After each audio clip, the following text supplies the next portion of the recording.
మన ప్రజాప్రతినిధులు పొందే నెలవారీ వేతనం కంటే వారు అందుకునే ఇతర అలవెన్స్టే అత్యధికంగా ఉండటం ఇప్పుడు హాట్ టాపిక్గా మారింది. ముఖ్యంగా తెలంగాణలో ఒక్కో ఎమ్మెల్యేకు బేసిక్ శాలరీగా వచ్చేది 20,000 అయినా ఇతర భత్యాలన్నీ కలిపితే మొత్తం 2.50 లక్షలు దాటుతోంది. శాసనసభ్యులకు ప్రభుత్వం ప్రతి నెల నియోజకవర్గ అలవెన్స్ కింద 2.30 లక్షలను చెల్లించనుంది. ఇది కాకుండా ఒకవేళ వారు ప్రభుత్వ క్వార్టర్లలో నివసించకపోతే అదనంగా 25,000 వసతి భత్యాన్ని కూడా పొందుతారు. అసెంబ్లీ సమావేశాలకు హాజరైన రోజుల్లో ఒక్కో సభ్యుడికి ₹1,000 దినసరి భత్యం లభిస్తుంది. పార్లమెంటు సభ్యుల విషయానికి వస్తే వారి ప్రాథమిక జీతం 1.24 లక్షలుగా ఉంది. దీనికి అదనంగా ప్రతి నెల నియోజకవర్గ భత్యం కింద 87,000, కార్యాలయ నిర్వహణ కోసం మరో 75,000 కేంద్రం అందిస్తోంది. వీటితో పాటు ఏడాదికి 34 ఉచిత విమాన ప్రయాణాలు, ఏ రైలులోనైనా ఉచితంగా ప్రయాణించే వెసులుబాటు వారికి ఉంటుంది.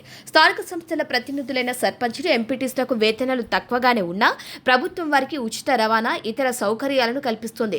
సర్పంచ్లకు నెలకు ₹6,500 గౌరవ వేతనం పొందుతుండగా జెడ్పీటీసీలు, ఎంపీపీలు 13,000 అందుకుంటున్నారు.